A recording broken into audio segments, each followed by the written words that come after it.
Marcus Johnson wiped the sweat from his forehead as he stepped off the tour bus in central London. The 28-year-old accountant from Denver had saved for 3 years to afford this European vacation, and London was his first stop.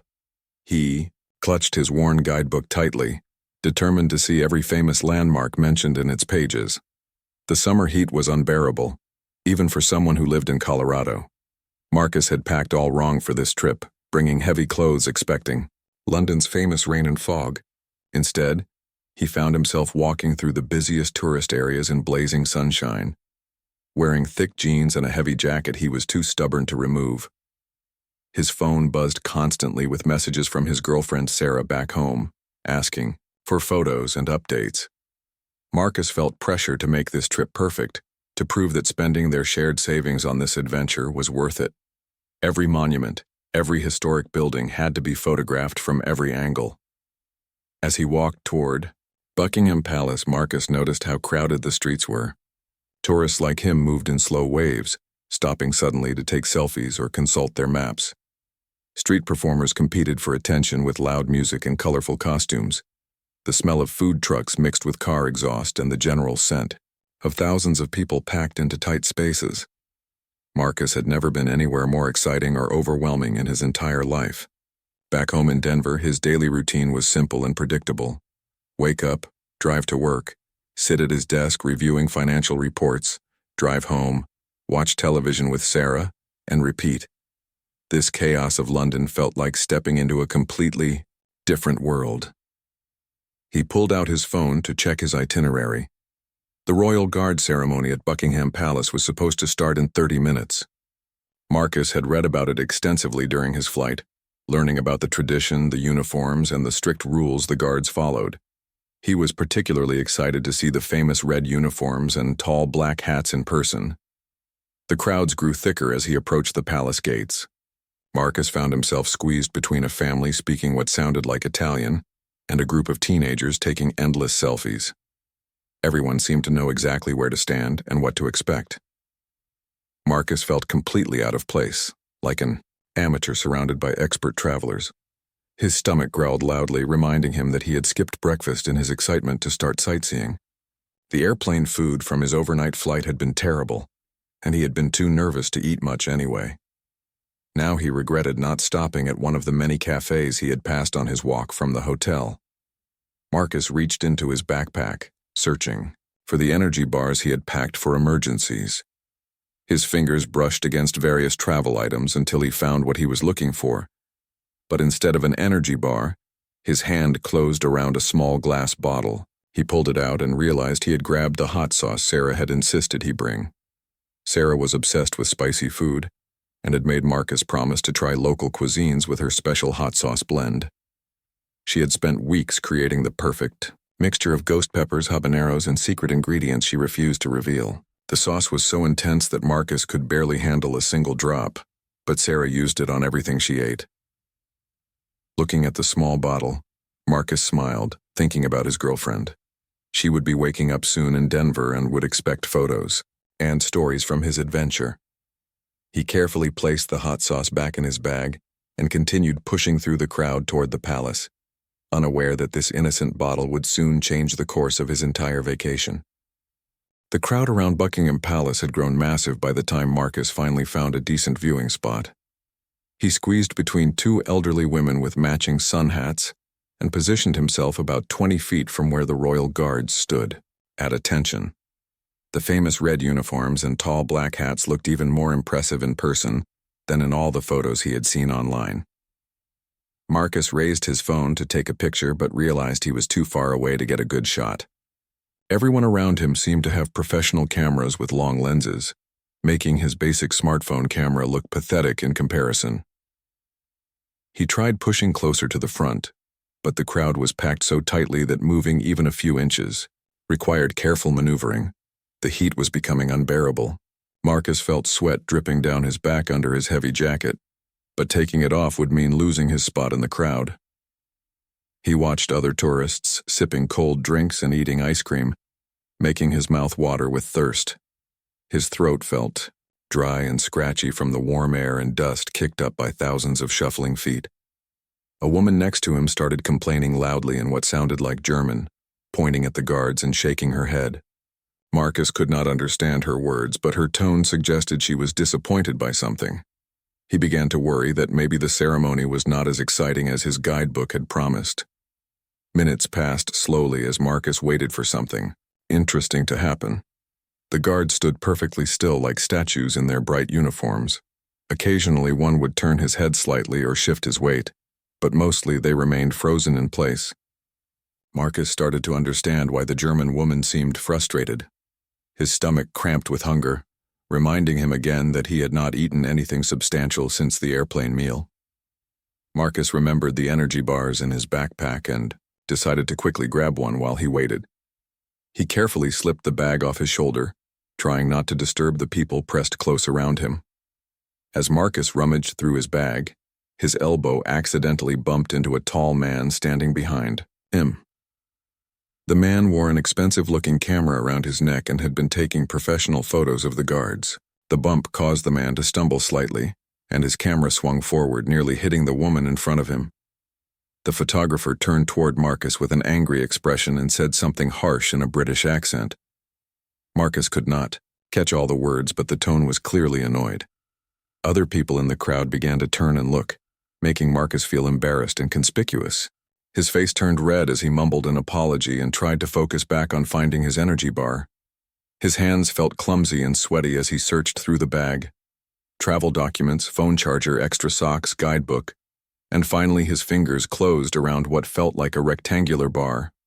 Marcus pulled it out quickly, eager to eat something and end the awkward attention he had attracted. But instead of an energy bar, Marcus found himself holding the small glass bottle of Sarah's homemade hot sauce. The bottle was warm from sitting in his bag under the hot sun, and tiny drops of the bright red liquid clung to the glass surface. For a moment, Marcus just stared at it, confused about why he had grabbed the wrong item. The crowd suddenly began to murmur with excitement.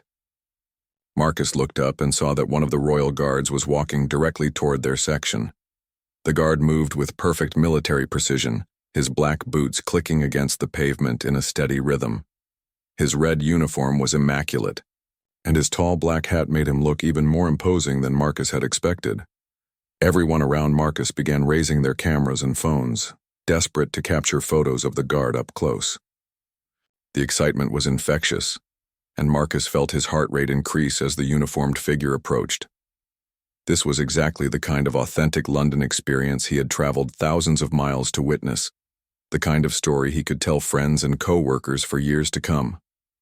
The royal guard stopped directly in front of Marcus, so close that he could see the intricate details of the red uniform and the polished brass buttons. The guard's face remained completely expressionless, staring straight ahead as if the hundreds of tourists surrounding him did not exist. Marcus had never seen someone maintain such perfect stillness and focus. This was the perfect photo opportunity Marcus had been hoping for since arriving in London. He fumbled with his phone, trying to switch it to camera mode while still holding the bottle of hot sauce in his other hand. The crowd pressed closer from all sides, with people stretching their arms over his head to get better angles for their pictures. Marcus felt the pressure to act quickly before the guard moved away. Everyone around him was capturing this moment, and he did not want to miss his chance to get the perfect shot for Sarah. His hands shook slightly from excitement and the caffeine withdrawal headache that had been building all morning. As Marcus raised his phone, someone behind him pushed forward aggressively, trying to get a better position. The sudden shove caught Marcus off balance, and he stumbled forward half a step. His grip on both his phone and the hot sauce bottle loosened as he tried to catch himself from falling. The small glass bottle slipped from his sweaty fingers and flew through the air in what seemed like slow motion. Marcus watched in horror as the bottle spun end over end, the bright red liquid inside sloshing around. He reached out desperately, trying to catch it, but the bottle was already beyond his grasp. The hot sauce bottle struck the royal guard square in the chest, right in the middle of his pristine red uniform. The cap, which had been loosened from the heat and jostling in Marcus's backpack, popped off on impact. Sarah's homemade ghost pepper and habanero mixture splashed across the guard's jacket in a spreading stain of bright orange-red liquid. Time seemed to freeze for Marcus as he stared at what he had just done. The conversations around him continued for a few seconds before people began to notice what had happened.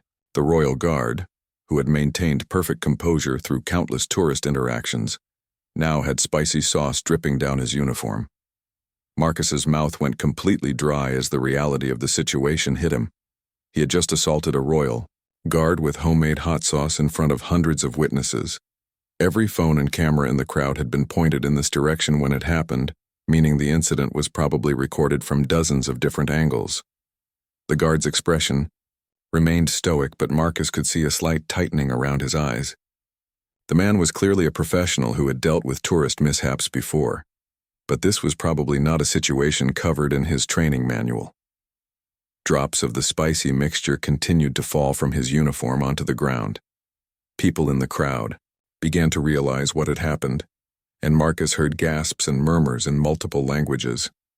Some tourists lowered their cameras in shock, while others continued filming, recognizing that they were witnessing something that would probably end up on social media within minutes. Marcus felt his face burning with embarrassment and panic. His carefully planned European vacation was turning into a disaster just hours after his arrival in London. He opened his mouth to apologize, but no words came out. His throat felt completely closed and his heart was pounding so hard he could hear it in his ears.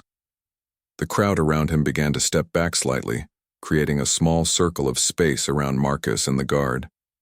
He suddenly felt very exposed and alone, like a spotlight was shining directly on him. The weight of hundreds of stares made his skin crawl, and he wished he could disappear completely. Sarah's hot sauce continued to drip from the guard's uniform, filling the air with the intense smell of ghost peppers and spices. Marcus knew from experience that this particular mixture was incredibly potent, capable of bringing tears to the eyes of anyone who came too close to it. He began to worry about what would happen when the guard started feeling the effects of the spicy liquid soaking through his clothing. The royal guard stood perfectly still for another 30 seconds, as if nothing had happened at all. Marcus watched in amazement as the man maintained his professional composure, despite having hot sauce soaking through his uniform. The discipline required for such control was unlike anything Marcus had ever witnessed in person. Then Marcus noticed the guard's left eye begin to water slightly. Sarah's homemade hot sauce was starting to take effect, and the fumes from the ghost pepper mixture were rising up toward the guard's face. The man's training had prepared him for many situations, but probably not for dealing with one of the spiciest sauce recipes in Denver while maintaining ceremonial duties.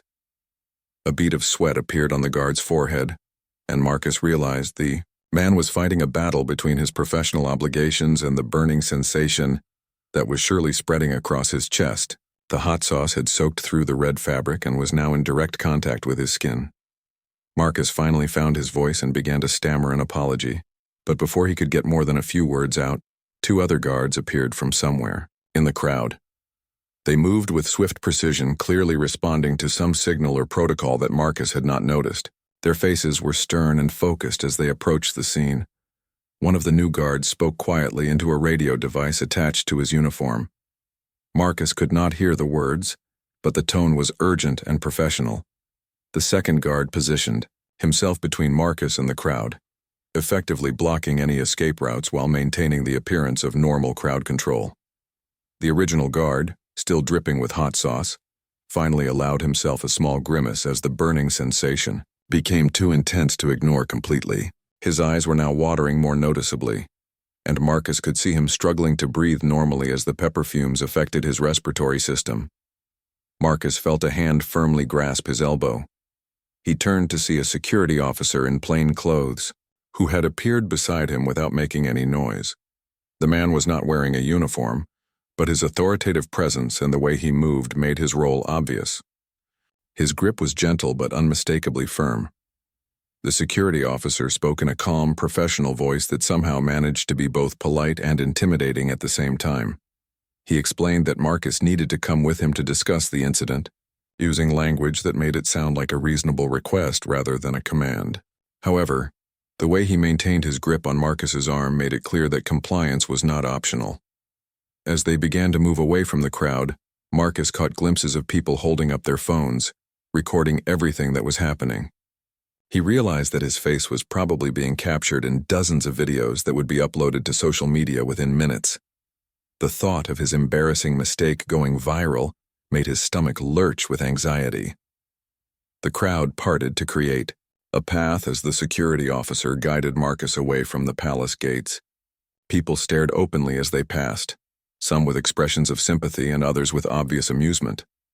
Marcus heard someone behind him speaking in rapid French, and although he could not understand the words, the tone suggested they were describing the incident to someone else. The affected royal guard was finally relieved of his position by one of his colleagues, who stepped smoothly into place as if nothing unusual had occurred.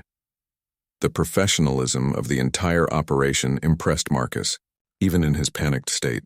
These people clearly knew how to handle unexpected situations without disrupting the overall ceremony. Marcus was led toward a building he had not noticed before, something that looked like an administrative office rather than a tourist attraction. The security officer maintained pleasant conversation as they walked, asking about Marcus's nationality and how long he had been in London. The casual nature of the questions did not fool Marcus into thinking this was a friendly chat. As they approached the entrance to the building, Marcus began to understand that his European vacation was about to become much more complicated than he had ever imagined. The simple tourist mishap was turning into an official incident that would require paperwork, statements, and possibly legal consequences he had never considered. The bottle of Sarah's hot sauce lay abandoned on the ground near where the incident had occurred, its contents now creating a small sticky puddle that other tourists were carefully stepping around. Marcus glanced back at it one final time as he was escorted into the building, wondering how such a small bottle could cause such enormous problems. Inside the official building, Marcus found himself sitting in a small windowless room that reminded him of a police interview room from television shows. The walls were plain white, and the only furniture was a metal table and 3 plastic chairs. A single fluorescent light buzzed overhead, casting harsh shadows that made everything look more serious than Marcus hoped it would be. The security officer had left him alone for what felt like hours, but was probably only 20 minutes. Marcus's mind raced through all the possible consequences of what had happened. Would he be arrested? Deported? Banned from the United Kingdom forever? His hands shook as he imagined trying to explain this situation to his boss back in Denver. When the door finally opened, 2 people entered the room. The first was a woman in her 40s wearing a business suit and carrying a clipboard. She introduced herself as Inspector Williams and explained that she needed to take a formal statement about the incident. Her manner was professional, but not unkind, which gave Marcus a small amount of hope. The second person was a man about Marcus's age wearing a casual shirt and jeans. To Marcus's surprise, he introduced himself as James, the royal guard who had been hit with the hot sauce. Out of his ceremonial uniform, he looked like any other young professional Marcus might meet at a coffee shop back home. James's eyes were still slightly red from the pepper exposure, and Marcus could see a faint rash on his neck where the hot sauce had made contact with his skin. Despite his obvious discomfort, James smiled when he saw Marcus's horrified expression and actually seemed to be holding back laughter. Inspector Williams began by asking Marcus basic questions about his identity, his reason for visiting London, and the events leading up to the incident.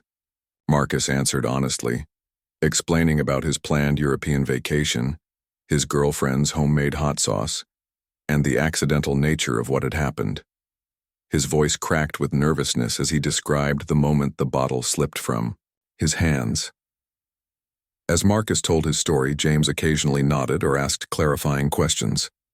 Rather than seeming angry or vengeful, the guard appeared genuinely curious about the circumstances that had led to his getting doused with ghost pepper sauce during his ceremonial duties.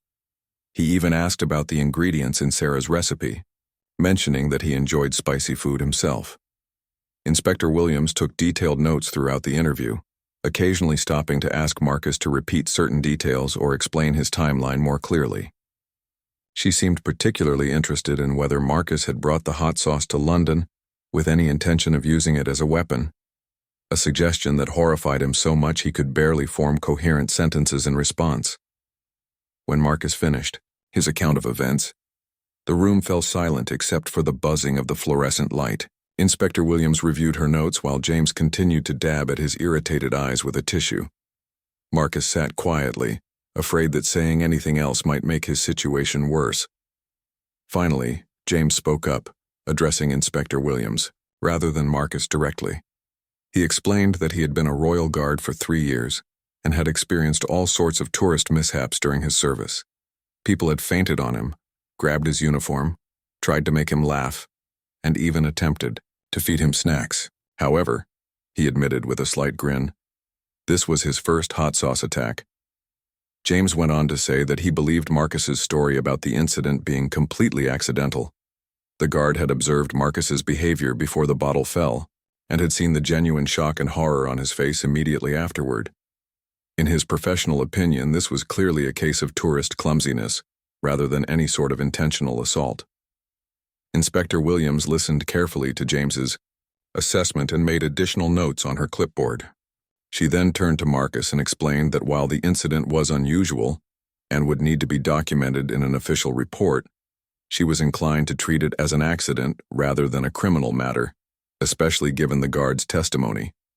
However, she warned Marcus that there would still be consequences. The incident had been witnessed by hundreds of people and recorded on numerous cameras and phones. Videos were probably already circulating on social media, and the story would likely attract attention from news outlets looking for unusual tourist mishaps. Marcus felt a wave of relief wash over him as he realized he was not going to be arrested or deported. But the inspector's warning about media attention made him think about Sarah back home in Denver, who would probably see videos of the incident long before he could explain what had happened. His embarrassing mistake was about to become much more public than he had ever imagined possible. 3 hours after the hot sauce incident, Marcus walked out of the administrative building feeling emotionally exhausted, but legally free. Inspector Williams had given him an official warning and a case number to reference if any issues arose later, but no formal charges would be filed. James had even shaken his hand and joked that his ceremonial uniform had needed cleaning anyway. Marcus's phone had been buzzing constantly while he was being interviewed, but he had been too nervous to check his messages. Now standing on a London street corner, he finally looked at the screen and felt his heart sink. 17 missed calls from Sarah, 43 text messages and notifications from every social media app he had installed. The first video had appeared on Twitter within minutes of the incident, posted by someone who had been standing nearby, in the crowd. The 20-second clip showed Marcus fumbling with his belongings, the bottle flying through the air, and the royal guard's stoic reaction to being splashed with bright red sauce. The video had already been viewed over 50,000 times. Sarah's text messages progressed from confused to panicked, to amused as she discovered more videos and news articles about the incident. Her final message simply read, "Call me now. Also, I'm famous for my hot sauce recipe and 3 news stations want interviews. This is crazy, but also kind of awesome." As Marcus scrolled through social media posts about his mishap, he was surprised to discover that public reaction was largely sympathetic and humorous rather than critical. People seemed to view the incident as a perfect example of tourist awkwardness rather than any sort of malicious act. Several posts praised the Royal Guard's professionalism in handling such an unusual situation. A food blogger had already written an article titled, "The Hot Sauce That Stopped a Royal Guard," speculating about the ingredients and heat level of Sarah's homemade recipe. The blogger had somehow tracked down Marcus's social media accounts and found photos of Sarah in her kitchen, making hot sauce with a huge smile on her face. Marcus called Sarah from a quiet park bench, dreading the conversation, but knowing he could not avoid it any longer. To his surprise, she answered, laughing so hard she could barely speak coherently. Between giggles, she explained that her phone had been ringing all day with interview requests from food magazines and local television stations. Sarah told Marcus that the incident had somehow turned her hobby hot sauce making into a business opportunity she had never imagined. A specialty food store in Denver had already contacted her about carrying her products, and a hot sauce company in Texas wanted to discuss licensing her recipe. What had started as Marcus's worst travel nightmare was becoming Sarah's dream come true. Over the following days, Marcus discovered that his 15 minutes of fame had unexpected benefits. Other tourists in London recognized him from the viral videos and wanted to take photos with the hot sauce guy. Hotel staff treated him like a minor celebrity, and restaurant servers brought him extra spicy dishes without being asked. James, the affected royal guard, had also become somewhat famous within his unit. His colleagues had nicknamed him Ghost, Pepper, and regularly asked him to retell the story of remaining at attention while being attacked by American hot sauce. He later told Marcus in an email that the incident had become legendary among the royal guards. The story eventually made its way into several international news outlets as a light-hearted human interest piece. Marcus found himself quoted in newspapers, from Australia to Germany, always described as the American tourist who accidentally seasoned a royal guard. The phrase became a running joke in his office back in Denver. By the end of his European vacation, Marcus had collected dozens of photos and stories, but none of them were as memorable or widely shared as his accidental assault on British royalty with homemade hot sauce. What he had intended as a perfect planned tourist experience had become something much more authentic and unforgettable. When Marcus returned to Denver, he found that Sarah had already started a small business called Royal Guard Hot Sauce with a logo featuring a tiny British Guard hat on the bottle label. The first batch sold out within hours of being posted online, ordered by people who had seen the viral videos and wanted to taste the sauce that had made international headlines. Years later, Marcus still occasionally received messages from strangers who recognized him from the viral video. The incident had become one of those internet moments that people shared when they wanted to illustrate the unpredictable nature of travel and the way small accidents can become big stories. Marcus never did finish reading that guidebook he had clutched so tightly during his first day in London, but he learned that sometimes the best travel experiences are the ones that no guidebook could ever prepare you for.